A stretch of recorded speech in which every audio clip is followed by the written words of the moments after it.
तो नमस्कार, आपका स्वागत है आज के एपिसोड में। आज हम बात कर रहे हैं सहारा ग्रुप के बारे में। सहारा ग्रुप जिसके संस्थापक सुब्रत रॉय, जिन्हें सहारा श्री के नाम से भी जाना जाता है, ये अपनी उम्र के 30वें साल तक एक लेब्रेंटा स्कूटर के ऊपर चिप्स पापड़ बेचा करते थे। लेकिन फिर इनके दिमाग में एक ऐसा आइडिया आया जिसने इनको एक एयरलाइन का मालिक बना दिया, न्यूज चैनल का मालिक बना दिया, टीवी चैनल का मालिक बना दिया। भारत की क्रिकेट टीम की जर्सी पे कई सालों तक सहारा कंपनी का लोगो लगा हुआ था।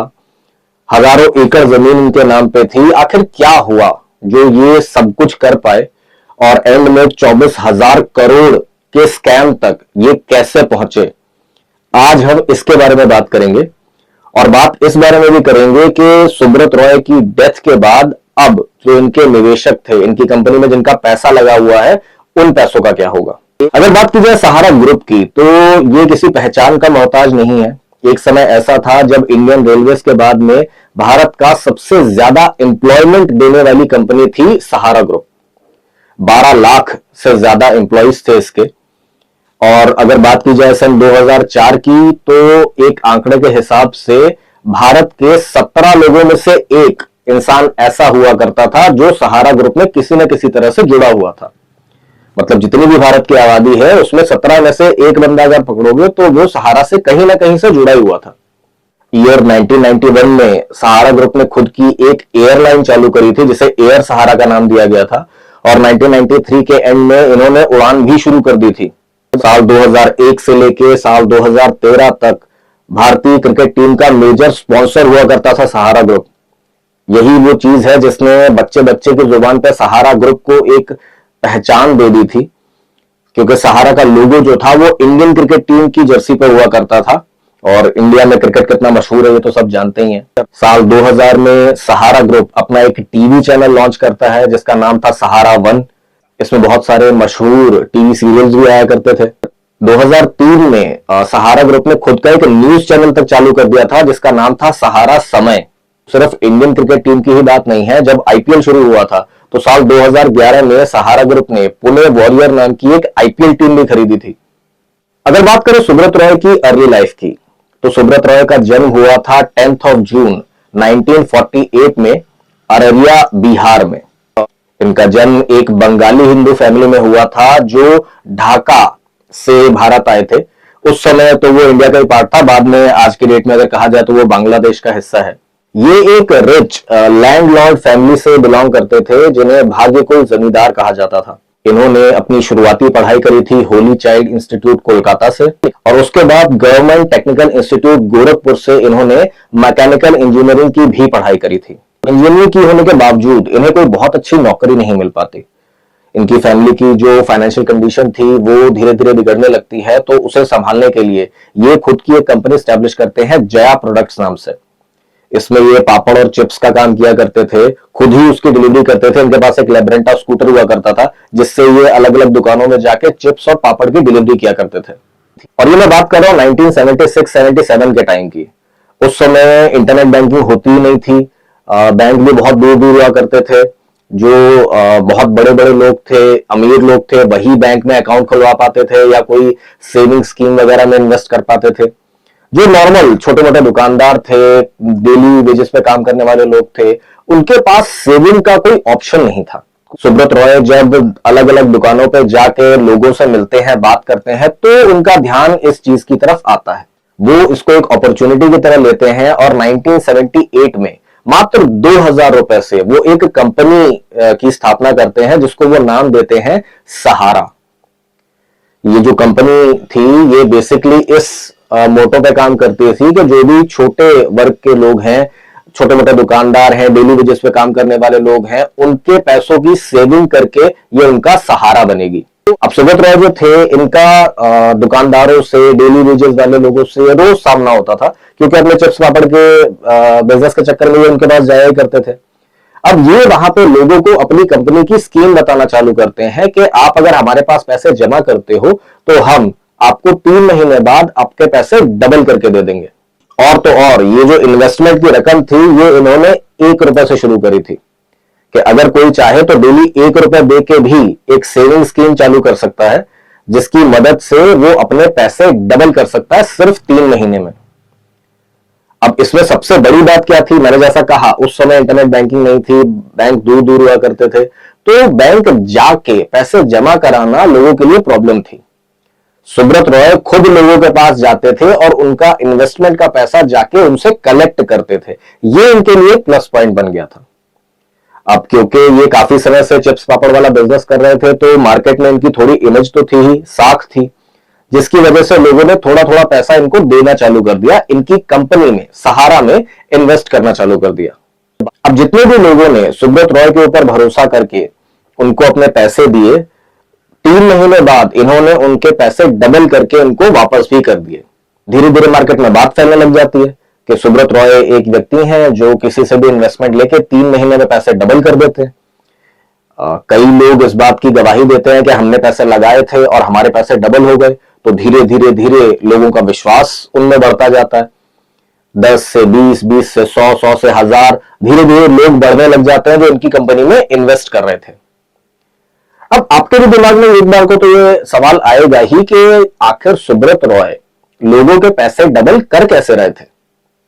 तो शुरू शुरू में तो सुब्रत रॉय ने अपना दिमाग लगाया और उनके पास जो पैसे जमा थे, जो भी थोड़ी बहुत जमा पूंजी थी, उसके थ्रू उन्होंने लोगों के पैसे डबल करके उनको दिए। किसी बिजनेस में नहीं लगाए, किसी चीज में नहीं लगाए, कहीं इन्वेस्टमेंट नहीं किया, बस लोगों से मान लो 1000 रुपए लिए हैं, 3 महीने बाद 1000 रुपए अपनी जेब से मिलाए और दे दिए। किसी से 500 रुपए लिए हैं, किसी से 2000 रुपए लिए हैं, तो छोटा मोटा अमाउंट था जो लोगों ने शुरू शुरू में इन्वेस्ट किया था, इन्होंने अपनी जेब से उसमें वो पैसा जोड़ा और डबल करके लोगों को देना चालू कर दिया। तो अब हुआ क्या कि जितने भी लोग मार्केट में थे, जिन जिन को सुब्रत रॉय की स्कीम के बारे में पता चल रहा था, सहारा कंपनी के बारे में पता चल रहा था, लोगों में उसका विश्वास बनता जा रहा था। तो लोग ज्यादा से ज्यादा लोग उसमें इन्वेस्ट करना चालू कर चुके थे। तो अब सुब्रत रॉय ने उन्हीं पैसों को घुमाना चालू कर दिया। 3 महीने का टाइम तो होता ही है, अब वो तो डेली डेली भी जाके लोगों से पैसा ले रहे थे। तो अगर मान लो 1 महीने में किसी ने 1000 रुपए जमा किए हैं, तो इन 3 महीनों में उन्होंने 2-3 लोगों से और 1000 रुपए लिए और 3 महीने पहले वाले को 1000 में 1000 जोड़ के वापस कर दिए। अब क्योंकि सब लोगों को 3 महीने में पैसा डबल होके मिल रहा था, तो लोगों ने ज्यादा से ज्यादा पैसे इस पर लगाने चालू कर दिए और सुब्रत रॉय के पास में काफी सारा पैसा एक बार में आना शुरू हो गया। अब सुब्रत रॉय एक ऐसा दांव खेलते हैं जिससे सहारा कंपनी में काम करने वाले लोगों की संख्या एकदम से बहुत बढ़ जाती है। जो भी लोग इनकी कंपनी में इन्वेस्ट कर रहे थे, वो उन्हीं को एक ऑफर देते हैं कि अगर वो अपने साथ कुछ और लोगों को जोड़ते हैं तो उन्हें उसका कमीशन मिलेगा। मतलब किसी ने अगर 1000 रुपए लगा रखे हैं तो उसे 3 महीने के बाद 2000 मिलेंगे, लेकिन उन 3 महीनों के दौरान अगर वो किसी और को भी सहारा ग्रुप में ज्वाइन कराता है, मतलब सहारा में इन्वेस्ट करवाता है, तो जो पैसे दूसरे बंदे ने इन्वेस्ट किए हैं उसका भी कुछ पैसा, कुछ कमीशन इस बंदे को मिलेगा।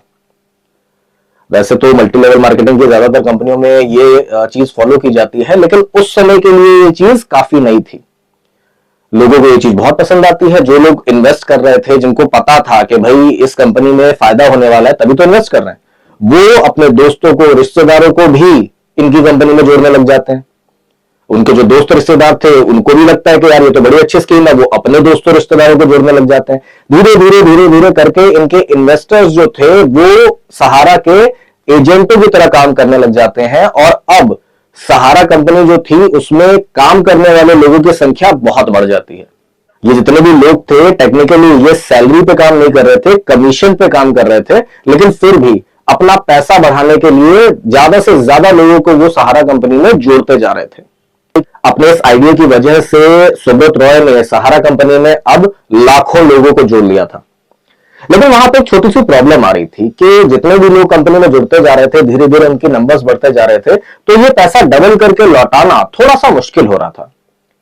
तो सुब्रत रॉय एक नया दांव खेलते हैं। वो अपने जितने भी उस कंपनी के एजेंट्स थे उनको ये समझाते हैं कि जब भी उनका कोई इन्वेस्टर पैसा लेने के लिए वापस आता है तो वो उन्हें एक नई स्कीम दें कि आपने 3 महीने के लिए कंपनी में पैसा लगाया था, आपका पैसा डबल हो गया, अब आप इस कंपनी में अगर पैसा विड्रॉ करने के बजाय 1 साल के लिए लगा देते हो तो आपको 2 गुने के बजाय 4 गुना से 5 गुना पैसा वापस मिलेगा। मतलब 3 महीने में आपने 1000 का 2000 कर लिया, अगर यही पैसा आप पूरे साल भर के लिए लगा लोगे तो आपका यह पैसा 10,000 भी हो सकता है। अब जितने भी लोग थे जो इस कंपनी का परफॉर्मेंस देख चुके थे, फायदा उठा चुके थे, पैसे ले चुके थे, वो ये सोचते हैं कि भाई अगर 3 महीने में डबल हो गया है तो साल भर रुक जाते हैं। कई लोग हैं जो 5-5 10 साल के लिए आज के डेट में बैंक में पैसा जमा करते हैं। तो उस समय जब खुद एजेंट्स घर पे आके पैसा ले रहे हैं, कंपनी दिख रहा है कि पैसा डबल कर रही है 3 महीने में, तो लालच में आके कई सारे लोग अपना पैसा 1 साल के लिए रोकना शुरू कर देते हैं। अब सुब्रत रॉय के लिए पैसा रोटेशन करना इतना मुश्किल नहीं रह गया था, क्योंकि अगर किसी भी इंसान ने मान लो लाख रुपए भी जमा किए हैं तो अब 1 साल के लिए वो लाख रुपए सुब्रत राय के हो चुके थे। और मैं अभी थोड़ी देर पहले मैंने बताया था कि उस समय जब ये स्कीम चालू हुई थी तब ऑलरेडी लाखों लोग इस कंपनी में इन्वेस्ट कर चुके थे। इन लाखों लोगों की वजह से अब सहारा ग्रुप के पास करोड़ों रुपए का इन्वेस्टमेंट आने लगा था और अब सुब्रत रॉय अलग अलग जगह पे पैसा लगाने के लिए फ्री हो चुके थे, क्योंकि अब लाखों लोग हजारों रुपए लाखों रुपए लगा रहे हैं, करोड़ों रुपए उनके पास आ चुके हैं, साल भर तक वो उस पैसे का कुछ भी कर सकते हैं। तो अब वो उसको धीरे धीरे फैलाने की कोशिश करते हैं, अलग अलग जगह पे लगाने की कोशिश करते हैं। जो उनका पहले का तरीका था कि एक से पैसा लिया दूसरे के पास घुमा दिया, दूसरे से पैसा लिया तीसरे के पास घुमा दिया, अब उन्होंने उससे आगे बढ़ने की कोशिश करी, आगे नई जगहों पे इन्वेस्ट करने की, नए वेंचर्स डालने की कोशिश करी, क्योंकि अब उनके पास कैपिटल आ चुका था। अब अगर पैसे का इतना बड़ा लेन देन हो रहा हो, लाखों लोग जुड़े हुए हैं, करोड़ों की बातें हो रही हैं, तो इनकम टैक्स के जो बंदे थे उनका भी इस कंपनी की तरफ ध्यान आता है।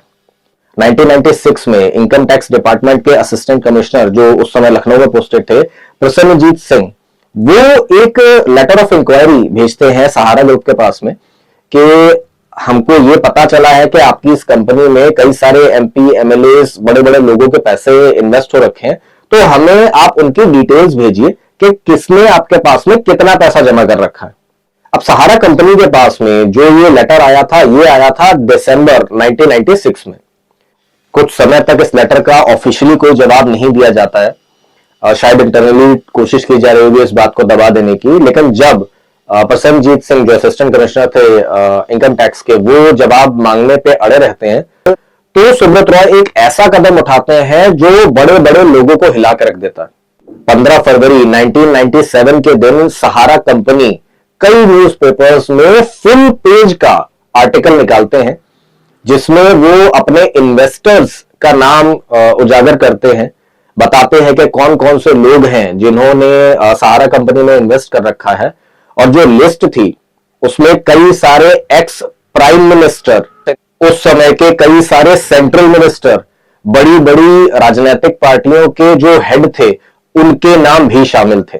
अब सुब्रत रॉय ने बहुत बड़ा मास्टर स्ट्रोक खेल दिया था, क्योंकि जो इनकम टैक्स डिपार्टमेंट की तरफ से इंटरनल जानकारी ली जा रही थी, चुपचाप जानकारी ली जा रही थी, सुब्रत रॉय ने उसको पब्लिक कर दिया था। न्यूज़पेपर में पूरे पेज का आर्टिकल निकाल के उन्होंने ये बताया था कि पिछले कुछ साल में उनकी कंपनी में 400 करोड़ रुपए इन्वेस्ट किए गए हैं और उनके इन्वेस्टर्स इतने बड़े बड़े लोग हैं, ex prime minister, central government के लोग, बड़ी बड़ी पार्टियों के नेता। तो पूरे राजनीतिक गलियारे में हलचल मच जाती है, सब जगह से, बड़ी बड़ी पार्टियों से, सेंट्रल गवर्नमेंट के ऑफिसर्स से प्रसन्नजीत के पास में फोन आने शुरू हो जाते हैं। इवन फाइनेंस मिनिस्ट्री की तरफ से भी इनके पास में फोन आता है इस बात की जानकारी लेने के लिए कि भैया कौन है ये इंसान और क्या जानकारी लेना चाह रहा है जो इतना बड़ा हड़कंप मच गया। इनकम टैक्स डिपार्टमेंट के ही बड़े बड़े कई अधिकारी होते हैं जो भाग के लखनऊ पहुंचते हैं। जो ये प्रसन्नजीत सिंह थे और इनके सीनियर पूनम किशोर, इन दोनों को ही 2 महीने की छुट्टी पे भेज दिया जाता है और जैसे ही ये लोग वापस आते हैं इनका वहां से ट्रांसफर हो जाता है। इतनी पावर हो चुकी थी सुब्रत रॉय के पास में, इतने बड़े इन्फ्लुएंशियल लोग उनके कांटेक्ट में आ चुके थे, उनके यहां इन्वेस्ट कर चुके थे कि उनपे उंगली उठाने वाले किसी भी इंसान को इतनी इजीली सफलता नहीं मिलने वाली थी। अब इसी दौरान साल 2004 में सुब्रत रॉय अपने दोनों बेटों की शादी करवाते हैं और ये अगर कहा जाए तो उस समय तक इंडिया की सबसे बड़ी शादी थी। लगभग 550 करोड़ रुपए खर्चा किया गया था उस समय साल 2004 में सुब्रत रॉय के द्वारा। और बॉलीवुड की बड़ी बड़ी हस्तियां हो, राजनीतिक जगत की बड़ी बड़ी हस्तियां हो, सभी लोग इनके बेटों की शादी में शामिल हुए थे। इनका बहुत बड़ा शौक था कि जितनी मशहूर हस्तियां हैं, चाहे पॉलिटिशियंस हों, चाहे बॉलीवुड एक्टर्स हों, चाहे हॉलीवुड एक्टर्स हों, जितनी भी बड़ी बड़ी हस्तियां हैं, ये उनके साथ में समारोहों में जाना, फोटो खिंचवाना, ये बहुत पसंद किया करते थे। और यही वो चीज थी जिसने भारत के लोगों में इनके कंपनी के ऊपर एक विश्वास बना रखा था। सहारा कंपनी अब एक कंपनी नहीं रह गई थी, ये एक कल्ट की तरीके से हो चुकी थी। लोग सहारा को कंपनी नहीं बोलते थे, सहारा परिवार बोलते थे। सुब्रत रॉय का भी नाम सुब्रत रॉय से बदल के सहारा श्री पड़ चुका था। इनकी खुद की एक तरकीब हुआ करती थी, खुद का एक तरीका हुआ करता था कि अगर कोई भी सहारा का मेंबर दूसरे सहारा मेंबर से मिल रहा है या किसी भी नए इंसान से मिल रहा है तो उसे नमस्ते नहीं कहेगा, वो अपना दायां हाथ दिल के ऊपर रख के सहारा प्रणाम बोलेगा। इवन इनका जो न्यूज चैनल था उसके एंकर तक नमस्ते नहीं बोलते थे, सहारा प्रणाम बोलते थे। अब इतनी मशहूर हस्ती है, क्रिकेट टीम पे उसका नाम आ रखा है, न्यूज चैनल है, एयरलाइंस है, बड़े बड़े लोगों से साथ में फोटो आ रही है, प्रधानमंत्री तक जिसकी शादी में आ रहे हैं, ऐसी कंपनी में इन्वेस्ट करने में तो किसी को शक हो ही नहीं सकता। तो यही वो चीज थी जिसकी वजह से सहारा ग्रुप, जिसे सहारा परिवार कहा जाता है, उसमें बहुत सारे लोग जुड़ने लगते हैं। और 2004 ही वो समय था जो मैंने शुरुआत में भी बताया कि एक ऐसा समय आ चुका था कि भारत में हर 17 में से एक इंसान सहारा ग्रुप में किसी ना किसी तरह से जुड़ा ही हुआ था। अब आता है साल 2009। सहारा कंपनी बहुत बड़ी हो चुकी थी। इंडियन जर्सी की बात कर लो, चाहे न्यूज चैनल की, रियल एस्टेट की बात कर लो, चाहे एयरलाइन सेक्टर की, सब जगह सहारा ही सहारा फैला हुआ था। अब सुब्रत रॉय ये सोचते हैं कि अभी तक सहारा अपने एजेंट्स के थ्रू ही लोगों से पैसा इकट्ठा कर रहा था, लेकिन 2009 वो समय है जब इंटरनेट काफी अच्छे से आ चुका था, लोग ऑनलाइन चीजों का इस्तेमाल करने लगे थे और शेयर ट्रेडिंग भी ऑनलाइन होने लगी थी। अब शेयर ट्रेडिंग जो होती है वो एक तरीके का उपाय होता है कि कोई भी इंसान किसी कंपनी में शेयर खरीद रहा है, मतलब उस कंपनी की भागीदारी खरीद रहा है, उस कंपनी में इन्वेस्ट कर रहा है एक तरह से। तो जो ये इन्वेस्टमेंट का तरीका था, सुब्रत रॉय अब इसे अपनाना चाहते थे और यही वो आइडिया था जो सहारा ग्रुप की बर्बादी का कारण बनता है। 30 सितंबर 2009 के दिन सहारा प्राइम सिटी लिमिटेड, सहारा की ये कंपनी जो थी, वो आईपीओ के लिए अपना ड्राफ्ट सेबी को भेजती है। आईपीओ का मतलब होता है इनिशियल पब्लिक ऑफरिंग। जब भी कोई कंपनी शेयर मार्केट में लिस्ट होना चाहती है तो उसके लिए उसे भारत की शेयर मार्केट में गवर्निंग बॉडी है सेबी, उसके पास में अपनी इंफॉर्मेशन भेजनी होती है, एप्लीकेशन तरीके से भेजनी होती है। उस एप्लीकेशन में इन्हें सारी डिटेल्स देनी होती है कि इनकी कंपनी जो है किस चीज का काम करती है, किस सेक्टर में काम करती है, क्या क्या एसेट्स हैं इनके पास में, क्या लाइबिलिटीज है इनके पास में, क्या इनका पैसे कमाने का तरीका है, किस तरीके से ये काम करते हैं, ताकि अगर ये कंपनी जेन्युइन है, अच्छे से पैसे कमा रही है, ग्रोथ है, किसी तरीके का कोई गलत काम इस कंपनी में नहीं हो रहा है, तो उस कंपनी को शेयर मार्केट में लिस्ट किया जा सके और नॉर्मल जनता जो है, पब्लिक जो है, वो इसमें पैसे लगा सके। इसी दौरान 4 जनवरी 2010 के दिन इंडियन हाउसिंग बैंक के पास में इंदौर के रहने वाले रोशन लाल की तरफ से एक लेटर आता है, जो हिंदी में लिखा हुआ लेटर था, और उस लेटर में ये चीज लिखी हुई थी कि सहारा ग्रुप की 2 कंपनियां हैं, सहारा इंडिया रियल एस्टेट और सहारा हाउसिंग इन्वेस्टमेंट कॉर्पोरेशन। इन दोनों ने ही मार्केट से बॉन्ड्स की सहायता से बहुत सारा पैसा उठा रखा है जो इलीगल है। अब इंडियन हाउसिंग बैंक के पास में इन सब चीजों की जांच करने का अधिकार नहीं था, तो जो रोशन लाल के द्वारा भेजा गया ये खत था वो इसको सेबी को फॉरवर्ड कर देता है। सेबी के पास में ये लेटर पहुंचता है और उसके थोड़े ही समय के बाद, लगभग महीने भर के बाद में, अहमदाबाद से भी एक इसी तरीके का लेटर सेबी के पास में पहुंचता है। अब जब सेबी इन कंपनियों की जांच करने पर उतरती है तो पता चलता है कि टोटल 6 कंपनियां जो थी सहारा की, इसमें 13 करोड़ इन्वेस्टर्स के 1,12,000 करोड़ रुपए इन्वेस्ट हो रखे थे, फंसे हुए थे। जिन 2 कंपनियों के बारे में उन लेटर्स में कहा गया था, सिर्फ उन्हीं 2 कंपनियों में 25,000 करोड़ से ज्यादा पैसे लोगों के इन्वेस्ट हो रखे थे। अब जब सेबी पता करती है कि इनके पास ये पैसे आए कैसे, इन्होंने इन्वेस्ट करवाए कैसे, तो पता चलता है कि ये ओएफसीबी के थ्रू अपने पैसे कंपनियों में इन्वेस्ट करवा रहे हैं। ओएफसीडी का मतलब होता है ऑप्शनली फुली कन्वर्टेबल डिबेंचर्स। अब ये ओएफसीडीज क्या होते हैं, इन्हें अगर मैं सिंपल लैंग्वेज में समझाऊं तो ये किसी भी कंपनी के द्वारा इशू किए गए बॉन्ड्स की तरीके से होते हैं कि कोई भी इंसान कंपनी में पैसे इन्वेस्ट कर सकता है उन बॉन्ड्स के थ्रू, और मैच्योरिटी के टाइम पे या तो वो कंपनी से इंटरेस्ट के साथ में पैसे ले सकता है या फिर उस कंपनी में हिस्सेदारी ले सकता है। लेकिन इसका सबसे बड़ा रूल ये होता है कि ये ओएफसीडीज वही कंपनी इशू कर सकती हैं जिनके पास 50 से कम इन्वेस्टर हो, और ओएफसीडी इशू करने के लिए भी इनको रजिस्ट्रार के पास में अपना सारा का सारा लेखा जोखा देके रजिस्टर कराना होता है। अगर 50 से ज्यादा लोगों का इन्वेस्टमेंट किसी कंपनी को लेना होता है तो उसे सेबी के पास में रजिस्टर कराना होता है। सेबी में आप अपनी कंपनी को रजिस्टर कराएंगे, उसके बाद ही आप 50 से ज्यादा लोगों से इन्वेस्टमेंट ले सकते हैं। अब यहां पे तो बात क्लियर थी, लगभग 2 से 2.5 करोड़ लोग थे जिनसे इन्वेस्टमेंट लिया गया था, और इन्वेस्टमेंट की राशि भी 25,000 करोड़ के अराउंड थी। तो सेबी इसके बारे में जांच बैठा देती है। 24 नवंबर 2010 के दिन सेबी सहारा कंपनी को, सुब्रत रॉय को एक लेटर इशू कर देते हैं जिसमें वो खास हिदायत देते हैं कि अब सहारा ग्रुप की ये जो कंपनियां हैं ये किसी भी तरीके से लोगों से पैसा इन्वेस्ट नहीं करा सकती। अब ये केस इतना बड़ा था कि उसको नॉर्मली जांच करके हैंडल नहीं किया जा सकता था। इसके लिए काफी ज्यादा एक्सेस चाहिए था, कंपनी का डेटा का एक्सेस चाहिए था, बहुत सारी जांच करनी पड़ती।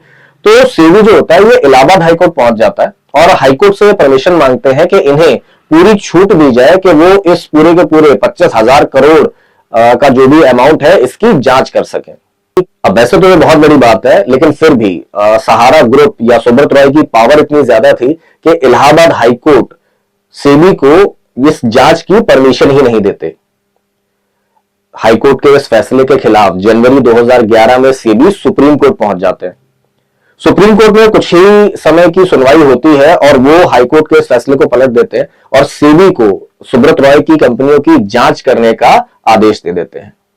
सुप्रीम कोर्ट के इस आदेश के बाद में सेबी के पास ये अधिकार आ जाता है कि वो सहारा ग्रुप से जो भी उसके इन्वेस्टर्स हैं उनकी जानकारी ले सकते हैं, जो भी पेपर ट्रेल्स हैं वो मंगा सकते हैं, कोई भी आदेश जारी करना हो कंपनियों के लिए तो वो भी कर सकते हैं। तो ये पावर मिलने के बाद में सेबी सबसे पहले जून 2011 में सहारा को ये ऑर्डर देते हैं कि जो भी इन 2 कंपनियों से पैसा उठाया है सहारा ग्रुप ने, ये सारा का सारा पैसा विद इंटरेस्ट इसके इन्वेस्टर्स को वापस कर दिया जाए। मतलब जो भी ये 24,000 करोड़ का टोटल अमाउंट है ये इन सारे इन्वेस्टर्स को वापस कर दिया जाए। सेबी के इस आदेश के खिलाफ सुब्रत रॉय पहुंच जाते हैं सैट, सिक्योरिटी एपिलिएट ट्रिब्यूनल। ये बेसिकली एक ऐसी बोर्ड है जिसमें सेबी के द्वारा दिए गए किसी भी आदेश के खिलाफ अपील की जा सकती है।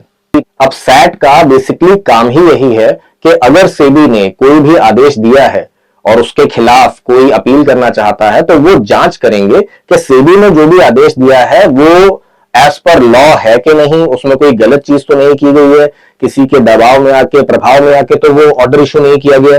तो सैट सेबी के इस आदेश को अच्छे से चेक करते हैं, जांच पड़ताल करते हैं और अक्टूबर 2011 में अपना जजमेंट दे देते हैं कि सेबी ने जो भी आदेश सहारा ग्रुप को दिया है सहारा ग्रुप को उसका पालन करना ही होगा क्योंकि वो बिल्कुल सही है।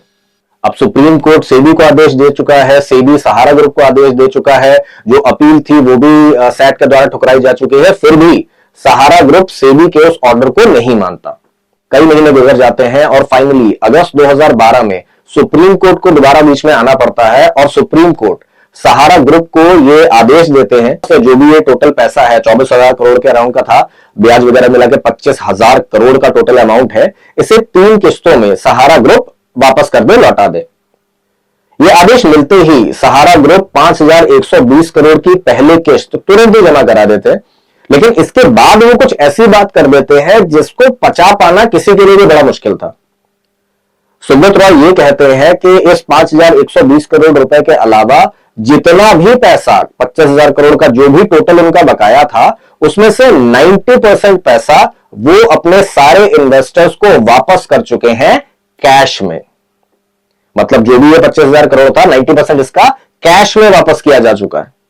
अब क्योंकि ना तो सुप्रीम कोर्ट इस बात पर भरोसा करता है कि ये 90% पैसा वापस किया गया है, ना ही सेबी इस बात पर भरोसा करता है, तो वो सहारा को ये आदेश देते हैं कि जो भी इनके इन्वेस्टर्स हैं उनकी सारी की सारी डिटेल्स सेबी को दी जाए कि कहां से आपने पैसा लिया था, किनको पैसा लौटाया।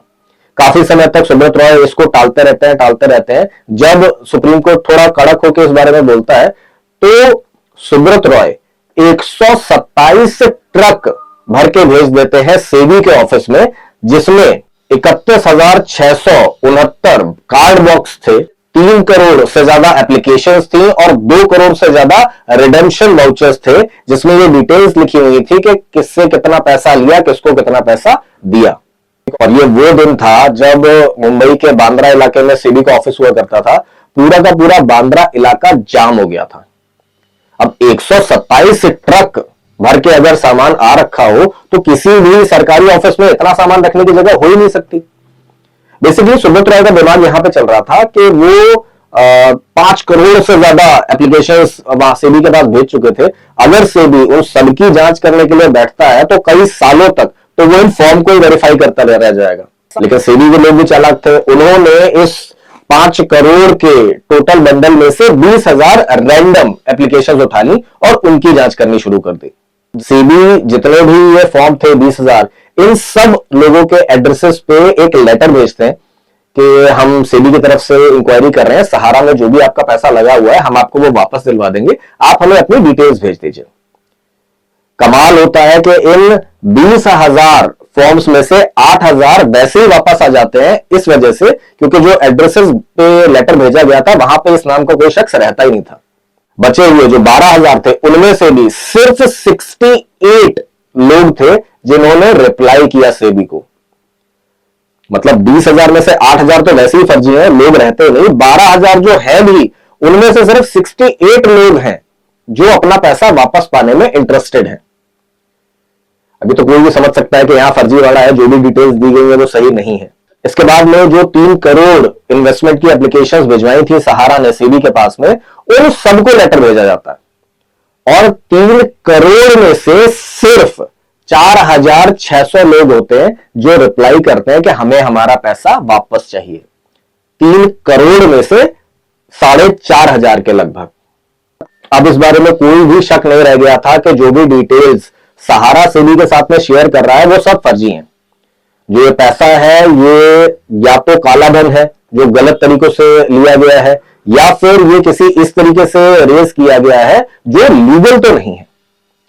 इसी वजह से 20 फरवरी 2014 के दिन सुब्रत रॉय को गिरफ्तार कर लिया जाता है और सुब्रत रॉय की गिरफ्तारी के साथ में ही आधे देश की सांसें थम जाती हैं, क्योंकि करोड़ों लोग थे जिनका पैसा सहारा में इन्वेस्टेड था, हार्ड अर्न मनी थी, उनकी मेहनत का पैसा था, खून पसीने का पैसा था जो सहारा में लगा हुआ था, और अब सहारा के मालिक ही गिरफ्तार हो चुके हैं। सुब्रत रॉय को गिरफ्तार करके जेल भेज दिया जाता है और वहां पे भी ये कहा जाता है कि उन्होंने लगभग 1.25 करोड़ रुपए दिए थे ताकि उन्हें कुछ स्पेशल सुविधाएं मिल सकें। अगस्त 2016 में सुब्रत रॉय पैरोल पे बाहर आ जाते हैं और जो भी काम थे वो उन्हें नॉर्मली वैसे ही करने लगते हैं।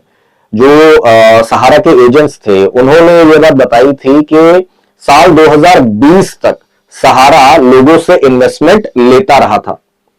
इतना बड़ा केस हो चुका है, करोड़ों रुपए फंस चुके हैं, मालिक जेल में जा चुका है, लेकिन फिर भी उनके एजेंट्स ऐसे थे जो तब भी लोगों से पैसे इन्वेस्ट करवा रहे थे। भोले भाले मासूम लोगों के पैसे तब भी सहारा में लगवाए जा रहे थे। और ऐसा इस वजह से था क्योंकि सहारा की कई ऐसी स्कीम्स थी जिसमें लोगों को पैसे रिफंड भी किए जा रहे थे। इस वजह से भोले भाले लोग जो थे वो और पैसा कंपनियों में लगाते जा रहे थे। जो ये सहारा ग्रुप है इसमें 5,000 से ज्यादा कंपनीज थे, लाखों करोड़ का इनका एसेट्स थे। एमबी वैली का नाम आपने सुना होगा, कई सारे टीवी चैनल्स की मैंने बात की, कई सारी और भी वेंचर्स थी इनकी जो आज तक चल रही हैं। लेकिन जो 25,000 करोड़ का टोटल स्कैम था उसमें से पहली 5,120 करोड़ की किस्त देने के बाद में कोई पैसा रिफंड नहीं किया गया। 14 नवंबर 2023 के दिन हार्ट अटैक से सुब्रत रॉय की डेथ हो जाती है। 75 साल की उम्र में डेथ हुई थी सुब्रत रॉय की।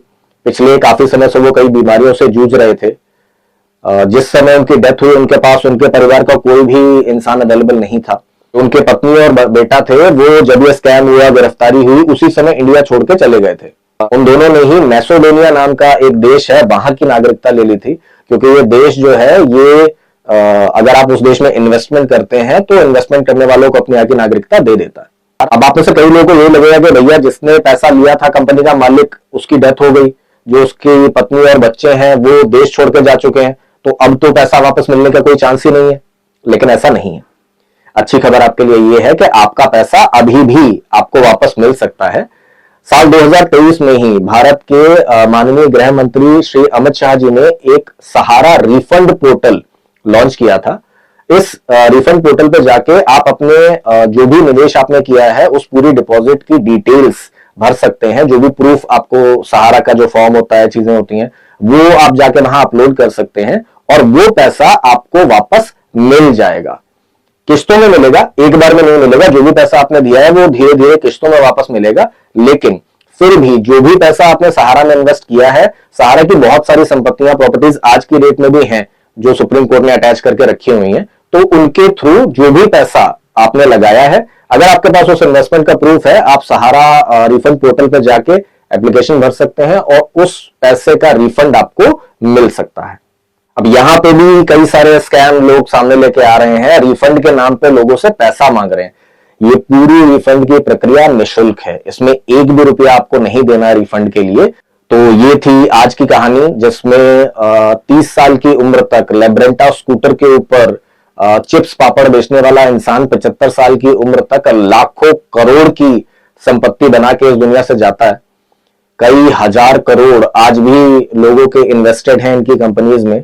यहां पे एक अजीब बात जरूर है कि जहां से ये सारा का सारा बखेड़ा शुरू हुआ, दो चीजें थी। पहला तो जो आईपीओ के लिए सहारा ने अपने पैरों पे कुल्हाड़ी मारी, सेबी के पास अपनी डिटेल्स भेजी, और दूसरा जो रोशन लाल की चिट्ठी गई थी एज ए कंप्लेन, जिसमें कहा गया था कि गलत तरीके से पैसा लिया जा रहा है। आज तक वो रोशन लाल कौन थे ये किसी को नहीं पता। जो उनका एड्रेस था उस पर जाके जब जांच की गई तो उस नाम का कोई इंसान वहां पे नहीं मिला। आज भी लोगों को नहीं पता कि ये कोई कॉर्पोरेट राइवलरी थी, कोई दुश्मन था उनका, कौन था जिसने ये कंप्लेन करी थी जिसकी वजह से इतना सारा बखेड़ा हुआ। तो ये था आज का एपिसोड। अब आपसे मिलेंगे अगले एपिसोड में, तब तक के लिए नमस्कार।